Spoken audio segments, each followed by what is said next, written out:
महाराज जी, मेरा प्रारब्ध मेरे आज के निजी संबंधों को बहुत हानि पहुंचा रहे हैं, जबकि पिछले कुछ वर्षों से मैं सद्मार्ग पर हूं। महाराज जी, ऐसे में लेकिन पुरानी खेती को क्या करोगे?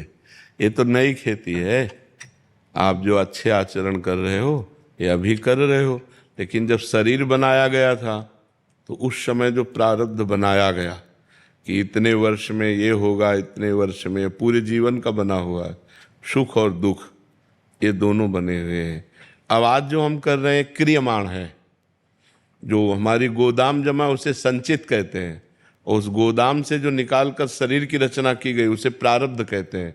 प्रारब्ध अगर हमारा पाप का जोर करे तो वो ये करेगा, विपत्ति पैदा करेगा, असफलता पैदा करेगा, हार पैदा कर देगा, जिससे हमारा काम बनना चाहिए उसको अलग कर देगा। ये प्रारब्ध करेगा। अगर पुण्य जोरदार है तो जहाँ काम बिगड़ रहा होता है वहाँ बन जाएगा, जहाँ हार होनी होती है वहाँ विजय हो जाती है, जहाँ असफलता होनी होती है वहाँ सफलता हो जाती है। तो अब ये तो पूर्व में हो गया, अब उसके लिए तो कुछ नहीं किया जा सकता। अब वर्तमान में भजन करो, जिससे भारी से भारी विपत्ति को भी सह करके आप आगे निकल जाओ। विपत्ति को मिटा पाना बहुत कठिन है। पारिवारिक कष्ट महाराज जी, हाँ, वो तो भोगना पड़ेगा। अवश्य में भोक्तव्यम कृतम कर्म शुभाशुभम। अब वो तो भोगना पड़ेगा, जो पर पाप कर्म किए हो तो भोगना पड़ेगा। अब उसको सहना पड़ेगा। जैसे आप कोई आपको कहे कि आप ये करवा लो, आप वो करवा लो, नाम जप करो, भगवान का नाम जप करो। भगवान ही मिटा सकते हैं, भगवान ही सुख प्रदान कर सकते हैं, दूसरा कोई नहीं कर सकता। इसलिए खूब नाम जप करो। सौरभ गोयल जी, राधे राधे श्री वैष्णव। महाराज जी, इनका ये कहना है कि हमने जिस जन्म में वो कर्म या पाप कर्म किए हैं उसी जन्म में हमें क्यों नहीं भोगने को मिले, अगले जन्म में काय छूट। आज कोई केस हो जाए तो 10-10 वर्ष लगता है मुकदमा चलने में, नहीं? फिर इसके बाद पता चलेगा कि आजीवन कारावास, फिर उसके ऊपर जुर्माना भी। तो ऐसी एक गलती की सजा ये है। हमने लाखों गलतियां की हैं जो पिछले जन्मों में और इस जन्म में भी, जिसकी कोई सजा नहीं मिली, तो वो कर्म तो है ही, वो तो भोगना ही पड़ेगा। भाई, आप पैंट शर्ट उतार करके धोती साया पहन लीजिए तो आपकी पहचान थोड़ी मिट जाएगी। पहचानने वाला तो पहचान नहीं रहा कि केवल वेश बदल लिया, स्त्री का कर लिया है, ये वही है, जिसने कत्ल किया था वही है। तो भगवान तो पहचानते हैं ना कि आप वही हो। इस समय मनुष्य शरीर में हो, पीछे क्या थे उनको तो पहचान है ना। इसीलिए पूरा जीवन दंड भोगना पड़ता है। इसलिए बहुत होश में काम करना चाहिए। जो पकड़ पकड़ के मुर्गे की टांगे खा रहे हैं ना, जब इनकी टांगे जलेंगी तब इनको पता चलेगा। इसलिए मना करते हैं, मांस मत खाओ, शराब मत पियो, किसी को दुख मत दो, पाप मत करो, नाम जप करो, अच्छे आचरण करो, तो तुम सदैव सुखी रहोगे। माना पीछे हमसे गलती हो गई तो हम भोग रहे हैं, लेकिन आगे तो हमारा अच्छा रहेगा। अब आगे हम क्यों बर्बाद करें? तो आगे को संभालो और पीछे वाले कर्मों का जो भोग आवे, नाम जप करके धैर्यपूर्वक उसे भोग लो। समझ रहे हो ना जी? महक वर्मा जी, अम्बाला से। राधे राधे महाराज जी। महाराज जी, हम जैसे महापाप आत्माओं का आप जैसे भगवत स्वरूप महापुरुषों के साक्षात दर्शन करने का भावार्थ क्या है महाराज जी? भगवान की कृपा। अब मोहि भाव भरोस हनुमंता, बिनु हरि कृपा मिले नहीं संता। जब भगवान कृपा करते हैं तब संत समागम दे देते हैं। सुत दारा धन लक्ष्मी पापियों के घर होए, संत समागम हरि कथा तुलसी दुर्लभ दोए। यदि संतों का संग और भगवान की चर्चा सुनने को मिल रही तो समझो ये दुर्लभ बात भगवान की कृपा से हो गई। जब द्रवहि दीन दयालु राघव तो साधु संगति पाइए। जब रघुनाथ जी कृपा करते हैं, राम जी कृपा करते हैं, तब संतों का संग देते हैं। संतों के संग का मिलने का मतलब है अब हमारी बन जाएगी। संतों का संग मिलने का प्रतीक है कि अब हमारी उन्नति होने वाली है, आध्यात्मिक उन्नति होने वाली है। अब हमारे दुर्गुण दुराचारों का नाश होने वाला है, अब हमारे पापों का अंत हो जाएगा और हमें अनंत भगवान के सुख की तरफ घसीटा जाएगा। क्योंकि संत मिले, इसका मतलब अब हमारा मंगल होने वाला है। तभी विभीषण जी कहते हैं कि लंका में रहते हुए जब हनुमान जी के दर्शन में बोले, अब मोहि भाव भरोस हनुमंता, अब भरोसा हो गया कि भगवान ने मुझे स्वीकार कर लिया है, क्योंकि बिनु हरि कृपा मिले नहीं संता। अगर राम जी कृपा न किए होते तो तुम न मिलते। विभीषण जी को लंका में भरोसा हो गया, तो हमें जो संत समागम मिलता है ये भगवान की कृपा से मिलता है। महाराज जी, संत समागम होने के बाद हम किन किन सावधानियों का उनकी आज्ञा का पालन करें, उनके जो वचन है, जैसे अभी कहा मांस मत खाओ, शराब मत पियो, गंदे आचरण मत करो, पवित्र आचरण करो। अब इतने को स्वीकार कर लो, आपका जीवन उन्नतिशील हो जाएगा। आपका जीवन, आपका भविष्य, आपका परलोक सब आनंदमय हो जाएगा। देखो, जो हम पाप कर्म करते हैं, यहाँ की सरकार जाने ना जाने, हमारी सरकार एक एक तुम्हारी क्रिया को देख रही है और इतनी प्रवीण है कि वो आपके एक एक छोटी हरकत का भी फल मिलेगा। वो हरकत अच्छी है या बुरी, उसका फल आपको मिलेगा। और एक एक सेकंड का, एक एक मिनट का, एक एक हरकत का आपका फल है। आप जो भी कर रहे हो उसका फल है। अब अगर पाप कर रहे हो तो उसका दुख फल है, विपत्ति फल है, हार है, पराजय है। अगर पुण्य कर रहे हो तो जय है, आनंद है, सुख है। तो पुण्य करो, चाहते सुख हो और करते पाप हो, इसलिए परिणाम में दुख भोगना पड़ता है। तो जो संतों के वचन हम सुने उनको आचरण में उतारें, यही संत संग का फल है कि जो हम सुने उनको आचरण में उतारें। पर मन महाराज जी बार बार प्रेरित करता है उन्हीं विषयों की। नाम जप, अगर हम नाम जप कर रहे हैं तो हम लड़ सकते हैं अपने मन से, हम मन की प्रेरणा को मार सकते हैं। अगर मन की तरंग को नहीं मार पाए तो हमें मार डालेगा, फंसा देगा। जितनी जेल भरी है वो सब मन की तरंग वालों की भरी है। नहीं रोक पाए मन को, गलत आचरण किए, नहीं रोक पाए क्रोध को, हिंसा कर दिए तो जेल में सड़ रहे हैं। और जेल पूरे कर्मों को भोग का नहीं है, वो किसी एक कर्म का फल है।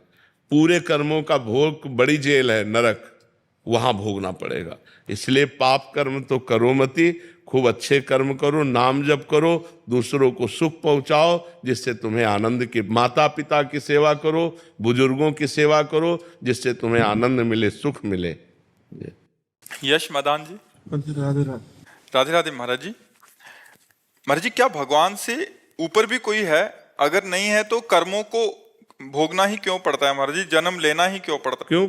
कानून जो बना हुआ है उन्हीं के द्वारा बनाया हुआ है। अगर आप उस कानून में गलत हो तो आप पिटोगे कि नहीं पिटोगे, फंसोगे कि नहीं फंसोगे, जेल जाओगे कि नहीं जाओगे? कर्म तो भगवान की मर्जी से ही होता है, नहीं, हमारी मर्जी नहीं। हाँ, तुम्हारी मर्जी से। भगवान ने आके कहा था तुमसे शराब पियो, भगवान ने तुमसे कहा था मुर्गा खाओ। भगवान ने हमें पैदा ही क्यों करा? क्यों? सही पूछो तो भगवान ने पैदा करके कृपा की है, आनंद के लिए पैदा किया है। हम आनंद ले, हम गलत मार्ग में क्यों जा रहे हैं? भगवान अब ये प्रश्न कह दे कि हमें बाप ने पैदा क्यों किया, हमारे बाप को भगवान ने पैदा क्यों किया, ये कोई प्रश्न है? आप बताओ, ये कोई प्रश्न है? भजन ही क्यों करना पड़ता है? नहीं, आप ये बताओ, ये कोई प्रश्न है? हमें क्यों पैदा किया ये प्रश्न नहीं है। हम जो पैदा हुए अब हमें क्या करना चाहिए ये प्रश्न होना चाहिए ना। भगवान ने हमें पैदा किया, फिर यार पूरी इस प्रश्न का महत्व क्या रहेगा? फिर पूरी इस नौटंकी का महत्व क्या रहेगा? पूरा जगन नाटक जो फैला हुआ है भगवान का। हाँ, भगवान ने पैदा किया है, धर्म से चलो, दोनों मार्ग बना दिए।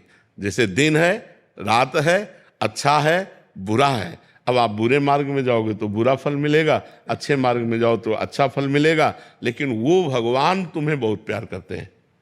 तुमने कोई ऐसा कर्म नहीं किया था कि तुम्हें सुअर कुत्ता ना बना करके मनुष्य बनाया।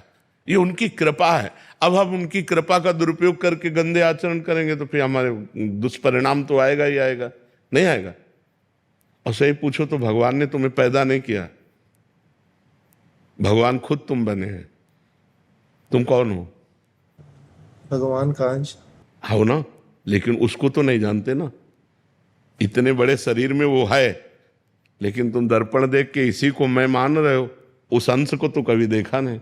अगर उस अंश की तरफ बढ़ो तो प्रश्न ही खत्म हो जाएगा कि भगवान ने मुझे क्यों पैदा किया। भगवान ने नहीं पैदा किया, भगवान स्वयं बहुत रूपों में बन गए। एको हम बहुत श्यामा। भगवान का अंश का मतलब होता है भगवत स्वरूप हो। भगवान का अंश कोई कमजोर थोड़ी होगा, वो भी भगवान ही है। लेकिन हम भगवान से विमुख हो गए, भगवान को भूल गए और माया में फंस गए। अब कहते भगवान ने माया ही क्यों बनाई? क्यों का तो अंत नहीं है, क्यों का कोई अंत नहीं है। अगर हम सुलझना चाहें तो भगवान ने माया बहुत आनंद में बनाई। देखो, माया में जल बना है, हमारे प्यास बुझाने के लिए जल है। माया में अन्न बना है, हमारी भूख बुझाने के लिए अन्न है, हम मुर्गा क्यों खाएं? हम पशु पक्षियों को क्यों खाएं? 56 प्रकार के भोग, 36 व्यंजन बनते हैं। अब गलत करोगे तो फिर गलत भोगना पड़ेगा। भगवान ने बहुत अच्छा सब कुछ बनाया है।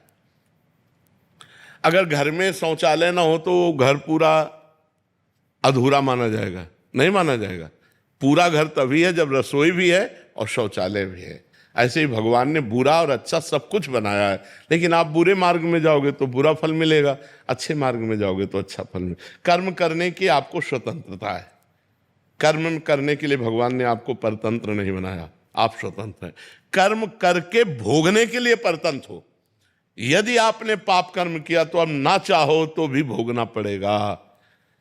कर्म करने के लिए स्वतंत्र हो, आप जो चाहो कर सकते हो, लेकिन उस कर्म का परिणाम भोगने के लिए स्वतंत्र नहीं हो। उसके ऊपर ईश्वर का शासन रहेगा।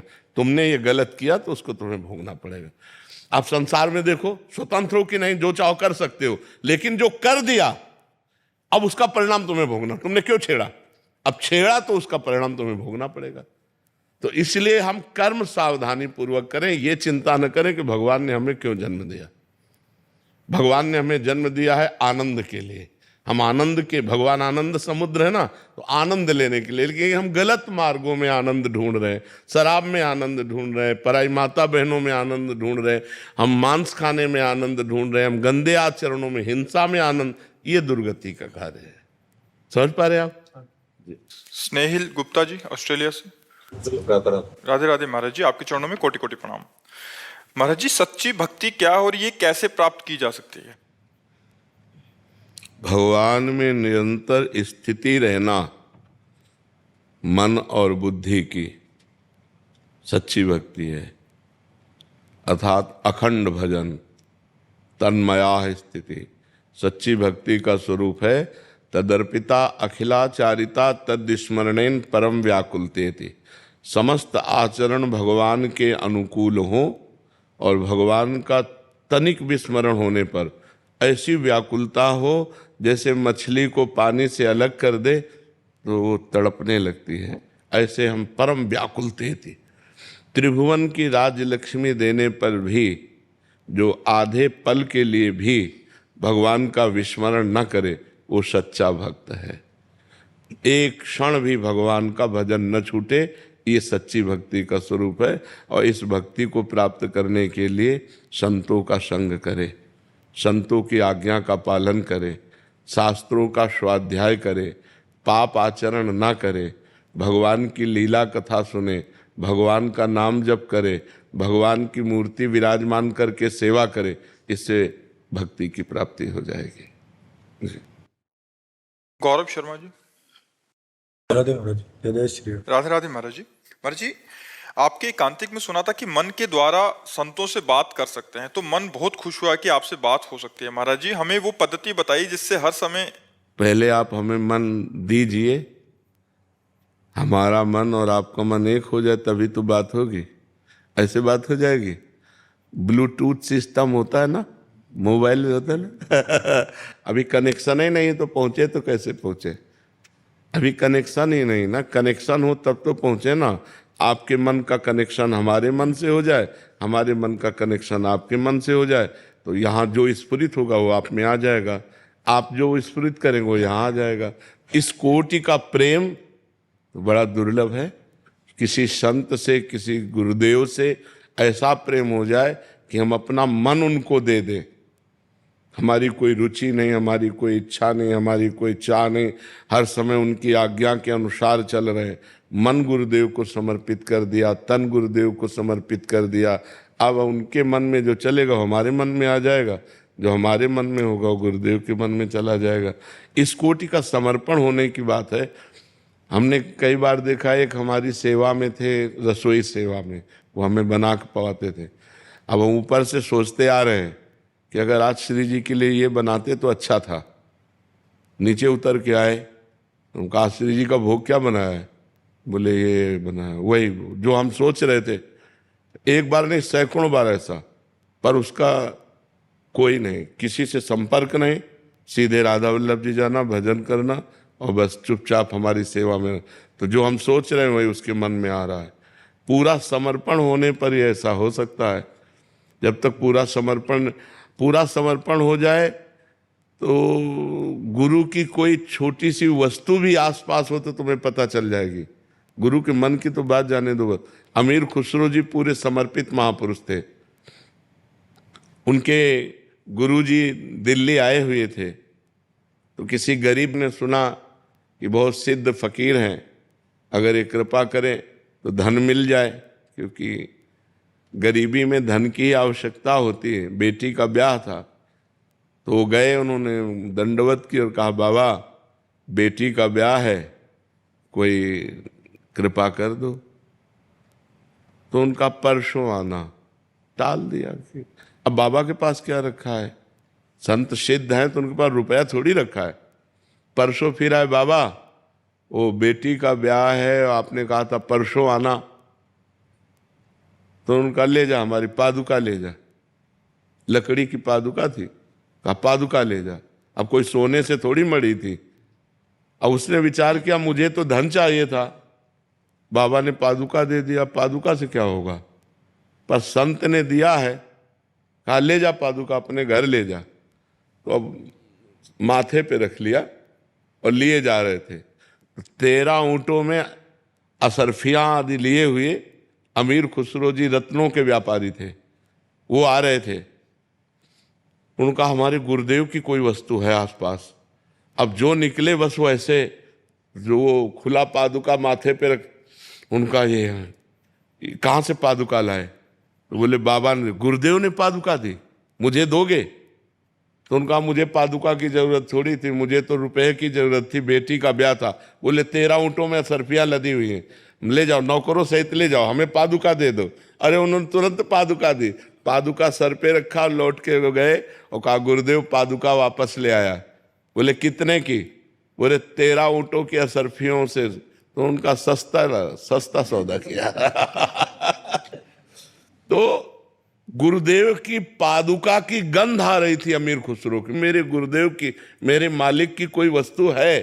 तो जब हमारा चित्त ऐसा समर्पित हो तब हम संत के मन की बात जान सकते हैं, ऐसे थोड़ी जान सकते हैं। स्वप्न में क्या कभी आप उत्तर देते हुए प्रतीत होते हैं? बिल्कुल बिल्कुल। ऐसा लगता है हम प्रश्न कर रहे हैं, आप उत्तर। हाँ जी। राजकुमार सक्सेना जी, नोएडा से। राधे राधे महाराज जी। महाराज जी, मोक्ष प्राप्ति हेतु की गई भगवत साधना या नाम जप सही है या बिना किसी इच्छा के निस्वार्थ पूजा? महाराज जी कह रहे हैं कि मोक्ष प्राप्ति का कामना है और फिर हम भगवत साधना या नाम जप कर रहे हैं, ये सही है या बिना किसी स्वार्थ के की गई निस्वार्थ पूजा? मतलब में कुछ नहीं चाहिए, बस हम पूजा कर। वैसे सर्वश्रेष्ठ बात तो ये है कि कुछ नहीं चाहिए, ये बात भगवत दर्शन। हाँ, कुछ ना चाहे, भगवत दर्शन भी नहीं, मोक्ष भी नहीं, हम एक भी मिनट भजन नहीं छोड़ेंगे, बस ये बात पकड़ ले। हम निस्वार्थ समाज की जो सेवा मिलेगी करेंगे और डट के भजन करेंगे तो मोक्ष भी मिल जाएगा, भगवान भी मिल जाएंगे और कोई चिंता भी नहीं रहेगी। प्रभु मन से जाप करते हैं तो तारतम्य नहीं रहता, वो टूट जाता है। अब तारतम्य तो बनाना पड़ेगा, इसके लिए प्रयास करना पड़ेगा। हाँ, सतोगुणी भोजन करना पड़ेगा, गलत लोगों का संग त्यागना पड़ेगा, टीवी समाचार छोड़ना पड़ेगा, क्योंकि चिंतन में हमारे और कुछ ना आवे, केवल भगवान का चले। अब तो वृद्धावस्था की तरफ जा रहे हैं तो खूब नाम जप कीजिए, और जब मन से ना चले तो जबान से चलाइए, राधा राधा राधा राधा राधा राधा। कभी मन से कभी जबान से बार बार हम उसको करते रहें तो हमारा हृदय पवित्र हो जाएगा। जहाँ हमारे हृदय की कलुषमा, कामना ये सब नष्ट हुई तो एक तार भजन चालू हो जाएगा। एक तार भजन चलना ही भगवत प्राप्ति है, अखंड भजन चलना ही भगवत प्राप्ति। भगवत प्राप्ति की चिंता न करे, चिंता भजन की करे कि हमारा भजन न छूटने पावे। सुमित जी छत्तीसगढ़ से। महाराज जी राधे राधे। महाराज जी, आप हम युवाओं में एक अलग सी ऊर्जा प्रदान करते हो जो हमको एक शक्ति देती है किसी भी चीजों का सामना करने का। महाराज जी बड़ी कृपा। अध्यात्म में बल होता है, वही अध्यात्म बल हम आपके हृदय में जागरण करना चाहते हैं। जैसे हमें जीने के लिए श्वासों की जरूरत है, ऐसे हमें जीवन बिताने के लिए अध्यात्म की जरूरत है। अगर हमारा अध्यात्म पुष्ट ना हुआ तो जरा सी गलती हमें जेल पहुंचा देगी, जरा सी गलती हमारी निंदा करवा देगी, जरा सी गलती हमारी जान को ले लेगी। अब ऐसी क्रियाएं हैं, गलत क्रियाएं हो जाती तो सब गड़बड़ हो जाता है। और अध्यात्म है तो हम अपनी बुद्धि को पवित्र कर रहे हैं, हम अपने मन को शासन में ले रहे हैं, हम सच्चे मार्ग के पथिक बन रहे हैं। गंदे आचरण, गंदा भोजन, गंदी बातें ये हमारे जीवन को नाश करने वाली हैं। अच्छा भोजन, अच्छी बातें, अच्छे आचरण ये हमारे जीवन को उन्नति प्रदान करने वाली हैं। नौजवान जब गलत मार्ग में पहुंच जाते हैं तो फिर बुद्धि ओवर थिंकिंग में पहुंचती है, भूत भविष्य के चिंतन में इतना लगा देती है कि वो परेशान हो जाता है, जिसे कहते हैं डिप्रेशन। और जब ज़्यादा परेशानी होती है तो उस परेशानी से मुक्त होने के लिए औषधियाँ लेता है, जब उससे भी उसको शांति नहीं मिलती तो सुसाइड करने की सोच लेता है। इसलिए अध्यात्म है, सही दवा अध्यात्म है कि हम अच्छे विचारवान बने, हम गलत आचरणों को त्यागें। और ये सामर्थ्य आएगी नाम जप से। जितना नाम जप करेंगे उतना ही अच्छे आचरण वाले बनेंगे, उतना ही बुरे आचरणों का त्याग होगा और उतना ही आप आनंदित रहेंगे। मनुष्य जीवन आनंद प्राप्ति के लिए है, भगवत प्राप्ति के लिए है, दुर्गुण दुराचारों का त्याग करने के लिए है। लेकिन ये बात तभी समझी जा सकती जब हम सत्संग सुने, जब हम एकांतिक सुने, सत्संग सुने तो हमारी बुद्धि पवित्र होगी। हमारी पवित्र बुद्धि गंदे मन पर शासन करेगी, फिर गंदा आचरण छूटेगा और हम आनंदित हो जाएंगे। महाराज जी, इनका प्रश्न था कि हम अपने लक्ष्य की प्राप्ति के लिए अटूट मेहनत करते करते जब जीवन में उतार चढ़ाव आए तो महाराज जी उसका सामना कैसे करें? नाम जप, नाम जप है आपके पास तो आपका हृदय शीतल रहेगा। जैसे धनी आदमी है ना, कहीं भी किसी भी बाजार में जा रहा हो उसको कोई फर्क नहीं पड़ता, हमारे पास धन है, जो चीज़ मन आएगा वो खरीद लेंगे।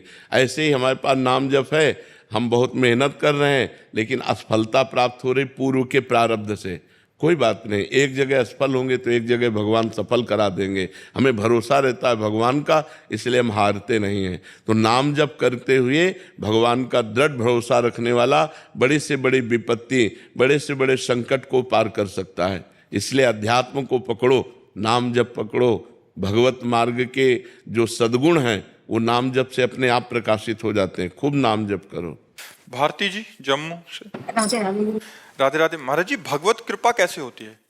भगवान को पुकारने से, मन वचन कर्म से कपट छोड़कर भगवान का भजन करने से।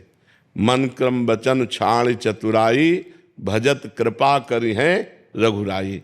अगर हम मन वचन कर्म से छल कपट छोड़कर भगवान का भजन करें तो भगवान की हमारे ऊपर कृपा हो जाएगी। भगवान को पुकारें। भजन करने का मतलब जैसे हम राम राम राम राम, राधा राधा राधा, तो मानो हम प्रभु को पुकार रहे हैं, राधा राधा राधा, हे किशोरी जू हम पर कृपा करो।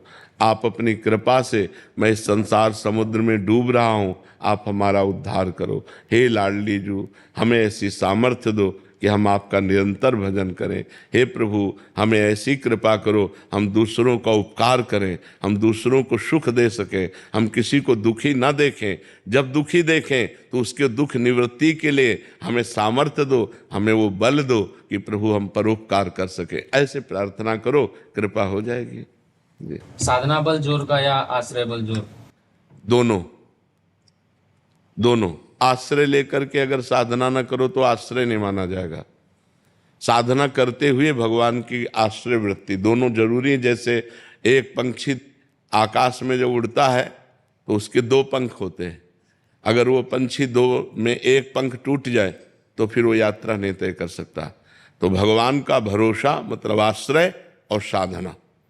अपना प्रयत्न, जितनी ऊर्जा शक्ति हम में जितनी है वो हम साधना में लगा दें और भगवान का प्रयत्न जो हम कर रहे हैं वो भगवान को समर्पित करते हुए आश्रित रहें। होगा नाथ आपकी कृपा से। लेकिन जितनी हम में ऊर्जा है वो हम सब भगवत मार्ग में झोंक देते हैं। हम तनिक भी प्रमाद नहीं करेंगे, आलस्य नहीं करेंगे, गंदी बात नहीं करेंगे, पूरा प्रयास करेंगे भजन का, पर भरोसा भगवान का है कि हमारे भजन से क्या होगा, भगवान की कृपा से होगा। हे नाथ, प्रयास हमारा है, कृपा आपकी है। ऐसे चला जाता है।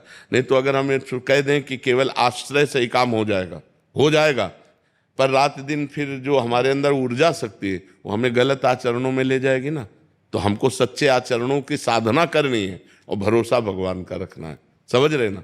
राजन सिंह जी मथुरा से। महाराज जी, बाबा पूछ रहे हैं कि आप एक मंदिर में गए और वहां एक सूरदास जी मिले, उन्होंने मेरे से पैसे मांगे, मेरे पास पैसे नहीं थे, मैंने मना कर दिया। सूरदास जी ने गुस्सा हो गए और बोले मैं तुझे श्राप देता हूं कि तेरे को कभी नींद नहीं आएगी, ना ही मल मूत्र का त्याग कर पाएगा, जन्म जन्मांतर दुख पाएगा। महाराज जी, इस श्राप से मुक्ति का ऐसे लोगों की बातों का कोई प्रभाव नहीं पड़ता। ऐसा हो तब तो पूरे विश्व को सब लोग त्रासित कर दे। पाखंडी लोग लोगों को परेशान किए हैं। कार से उतरे, दरवाजा खटखटाए और संत वेश में है, हम यज्ञ करने जा रहे हैं, हमको इतने 1000 रुपया दो, नहीं दोगे तो तुम्हारा लड़का। और वो घबरा गया कि गृहस्थ आदमी, यार साधु ऐसा, वो साधु हो ही नहीं सकता। जो रुपए के लिए तुम्हें साप दे, जो रुपए के लिए तुम्हें त्रासित करे, जो अपनी कामना तुम्हारे सामने रख दे, वो साधु ही नहीं है। पक्की बात समझो। साधु तुम्हारे हित के लिए, गोस्वामी जी कहते साधु ते होए न कारज हानि। कभी संत से तुम्हारे कार्य की हानि नहीं हो सकती। कभी मंगल भवन भगवान के दास के द्वारा तुम्हारा अमंगल नहीं हो सकता। संत तो दर्शन संभाषण से अमंगलों का नाश करते हैं। संत अमंगल कैसे कर सकते? अब उसके दिमाग में बैठ गया कि सूरदास ने कह दिया तो अब ये कुछ नहीं होता बाबा। उन्होंने कहा था हम मिटा रहे तुम्हारा, ठीक है, समझ में आ गया। हाँ, अब थोड़ा मूंग की दाल और फुल्का पाओ, पूड़ी कचौड़ी मत पाला, नहीं सांप लागू हो जाएगा।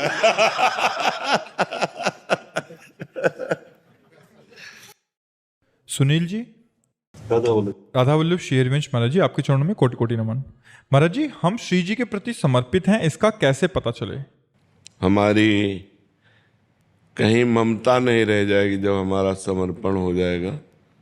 कहीं ममता, सबकी ममता ताग बटोरी, मम पद मनहि बांध बर डोरी। शरणागति का लक्षण है जननी जनक बंधु सुतदारा, तनु धन धाम सुहृद परिवारा। सबकी ममता ताग बटोरी, मम पद मनहि बांध बर डोरी। माँ, पिता, पत्नी, पुत्र, देह, कहीं भी ममता नहीं रह जाती। प्रेम होता है, ममता नहीं होती। माँ में भगवत भाव से प्रेम, पत्नी में भगवत भाव से प्रेम। सब में नाते नेह राम के मनियत, सुहृद सुसेव्य जहालो। जितने भी सुहृद हैं, सुसेव्य हैं, सब में भगवत भाव से वो प्रेम करता है, पर ममता कहीं नहीं होती है। उसके अंदर अहंकार नहीं होता, क्योंकि अहम समर्पित हो चुका है, शरणागत हो चुका है। इसलिए उसे कभी भय नहीं लगता, कहीं भी उसे भय नहीं, वो निर्भय हो जाता है, निसंकोच हो जाता है, निश्चिंत हो जाता है। उसमें कोई संशय नहीं रहता, उसमें कोई भगवत विपरीत भावना नहीं रहती। वो बाहर भीतर सब जगह से निर्भय। जैसे बाहरी भय सर्प, बिच्छू, सिंह, दुश्मन, नाना प्रकार के और भी भय, और आंतरिक भय है कहीं मैं काम से भ्रष्ट ना हो जाऊं, कहीं ऐसा ना हो जाए, कहीं वैसा ना। आंतरिक भय ना बाह्य भय। शरणागत होने पर वो दोनों भयों से मुक्त हो जाता है। उसे अपनी चिंता नहीं रहती, किंचन मात्र भी लोक व्यवहार की चिंता नहीं रहती, क्योंकि उसको पता है कि हमारी चिंता का भरण पोषण ठेका ठाकुर जी लिए हुए, मैं उनकी शरण में हूँ। उसे कोई संकोच शोक नहीं रहता, कुछ आवे या कुछ चला जावे। उसको पता है जिसने एक क्षण में अनंत ब्रह्मांडों का सृजन कर दिया वो मेरा स्वामी है, शोक किस बात के। कभी ये संशय नहीं होता कि पता नहीं भगवान ने मुझे स्वीकार किया है कि नहीं। विपरीत भावना, कहीं हमारी दुर्गति न हो जाए, हम भरोसे पे बैठे हैं, ऐसी भावनाएं निकल जाती। दो बातें निकल जाती, संशय और विपरीत भावना, और ये निर्भय, निसंकोच, निश्चिंतता, ये उसके हृदय में ठसाठस भर जाती है जो भगवान का शरणागत होता है। मृत्यु का भी भय नहीं रहता। जैसे एक श्रीदाम नाम के भक्त हुए हैं, वो मुगल बादशाह के खजांची थे, पर बड़े दयालु थे और भगवान का निरंतर नाम जप करते रहते थे। तो उनसे जैसे कोई कहता मेरी बेटी का ब्याह है, तो बादशाह तो आदेश करेगा नहीं, वो चुपचाप खजाने से दे देते। और ये राजकीय अपराध है। आधा खजाना खाली हो गया। काजियों ने जब ये पता पाया तो बादशाह से शिकायत की। बादशाह उनको सामने बुलाए और कहा तुमने अपराध किया ये? बोले हाँ, अगर प्रजा से ही कर लिया जाता है और अगर उन्हीं को जरूरत पड़ गई तो उनको देने में अगर अपराध मानते हैं तो मैंने अपराध ये किया है, तो काजियों से पूछा इनको क्या सजा मिलनी चाहिए, तो उनका फांसी की सजा मिलनी चाहिए। और हर्ष में नाम जप करते थे, मुस्कुरा दिए। तो उन्होंने कहा कि तुम्हें फांसी मिलने जा रही, तुम मुस्कुरा क्यों रहे हो? बोले मेरे अगर भगवान मुझे फांसी देना चाहते हैं तो मुझे बहुत आनंद है, मृत्यु तो होनी थी लेकिन परोपकार में मृत्यु हो रही। उनका तुम्हारी अंतिम इच्छा क्या है?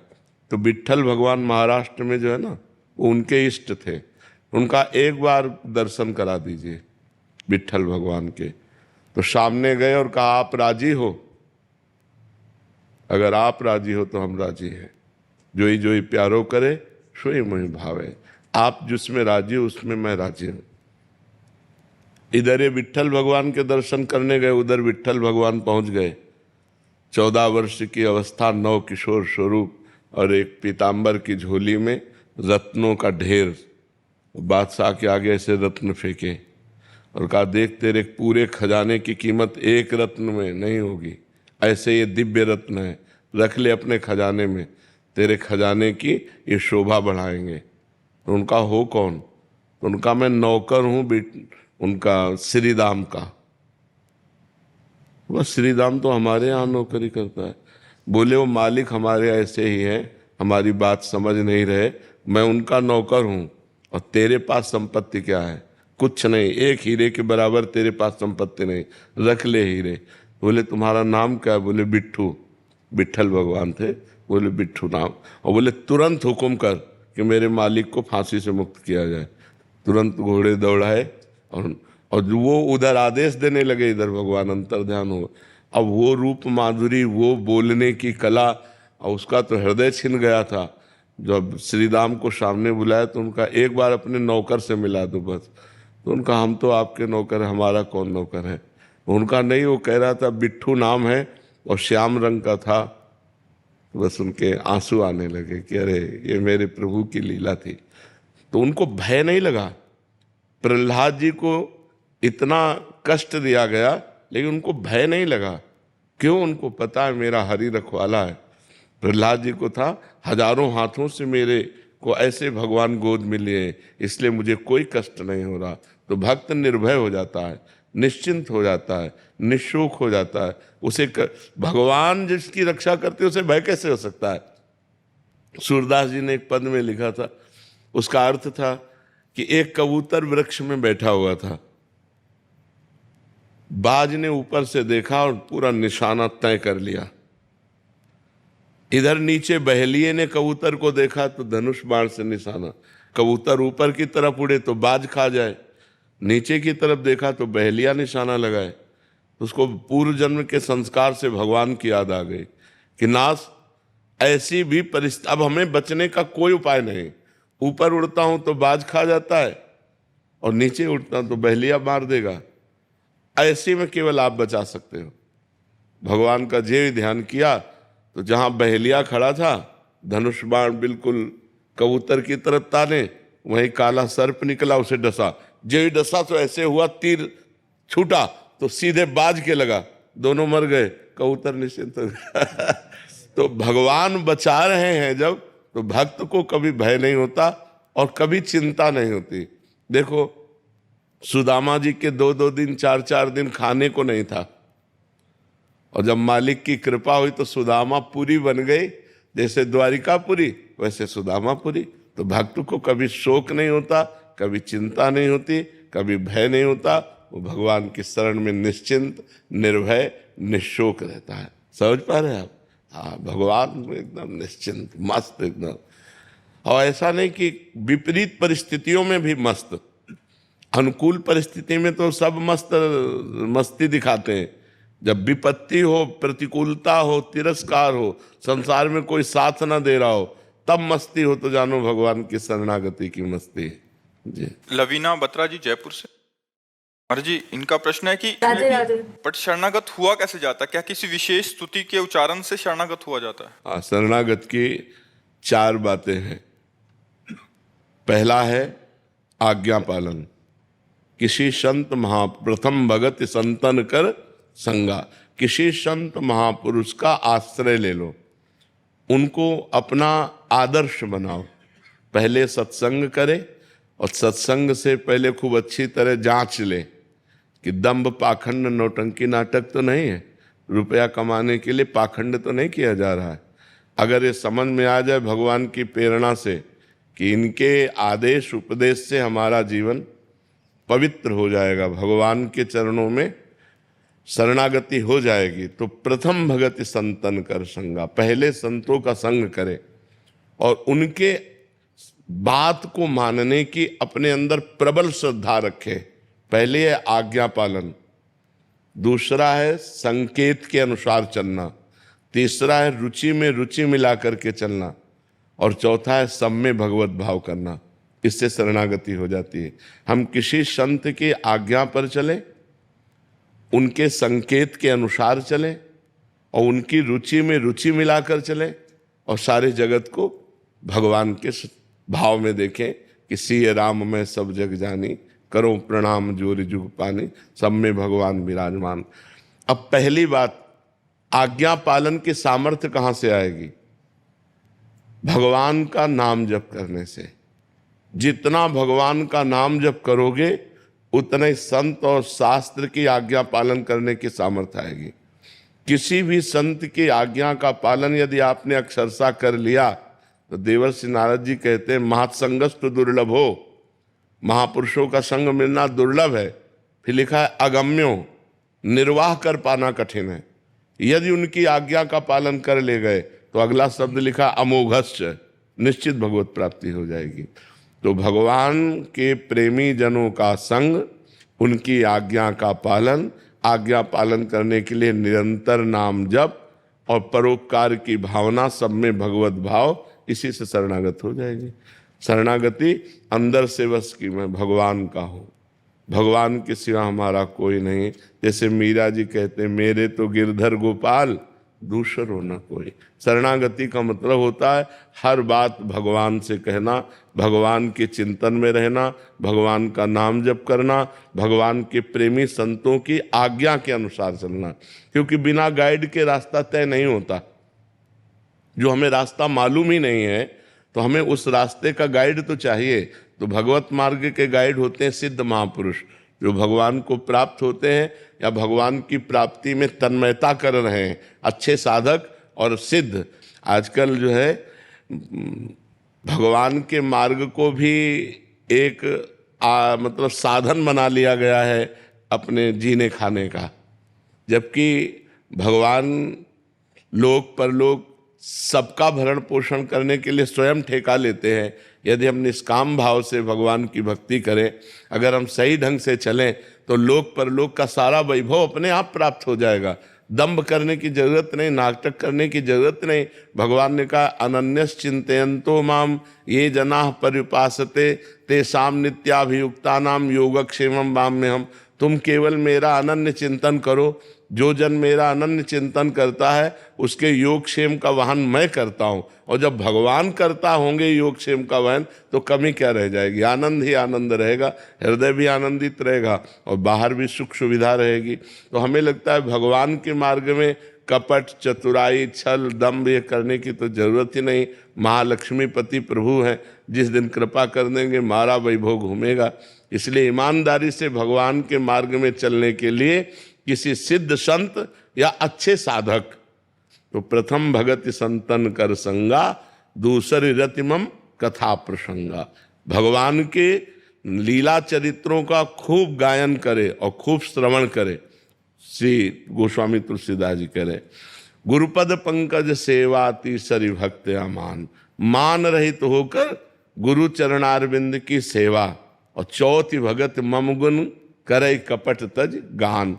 कपट यही कि भगवान का चरित्र तो गा रहे हैं लेकिन आशा, मान, प्रतिष्ठा, रुपया, पैसा ये सब कपट है। अपना यश चाह रहे हैं, अपनी वासनाओं की पूर्ति चाह रहे हैं और गान कर रहे हैं भगवान के यश को, तो ये कपट हुआ।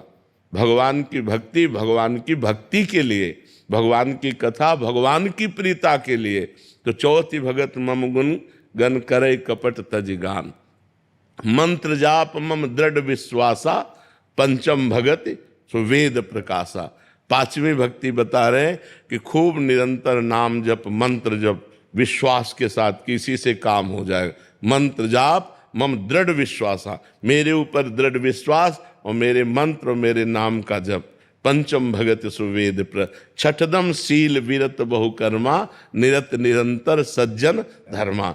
जो संत जन आचरण करते हैं उन आचरणों को हम करें, मतलब जो आदेश करते हैं, और शीलवान रहें, सहनशील रहे, तितिक्षु रहे, मान अपमान में दुख सुख में समान भाव रखे। सातों सब मोहिमय जग देखा, मोते अधिक संत कर लेखा। सातवीं भक्ति है पूरे संसार को भगवत स्वरूप देखना, और भगवान कह रहे मेरे से भी अधिक संतों को मानना, ये सातवें। और आठों जथा लाभ संतोषा, सपने नहीं देखे परदोषा। जैसे भगवान हमको रख रहे हैं उसी में हम संतोष करें और स्वप्न में भी किसी के दोष ना देखें। नवम सरल सब संग चल हीना, भगवान कह रहे मोह कपट छल छिद्र न भावा। तो तुम्हारा स्वभाव सरल होना चाहिए, तुम्हारे आचरण पवित्र हो। नवम सरल सब संग चल हीना, मम भरोस ही हरस न देना। मेरे ऊपर दृढ़ विश्वास हो और लौकिक वस्तुओं की प्राप्ति में हर्ष न हो, और लौकिक वस्तुओं के नष्ट हो जाने में दीनता न हो कि मैं अमुक वस्तु होती तो ठीक है, नहीं। दीनता भक्ति की हो और आनंद भगवान के चिंतन का हो। मम भरोस, मेरा भरोसा दृढ़ हो। अगर ये 9 लक्षण आ जाए तो पूर्ण शरणागत हो।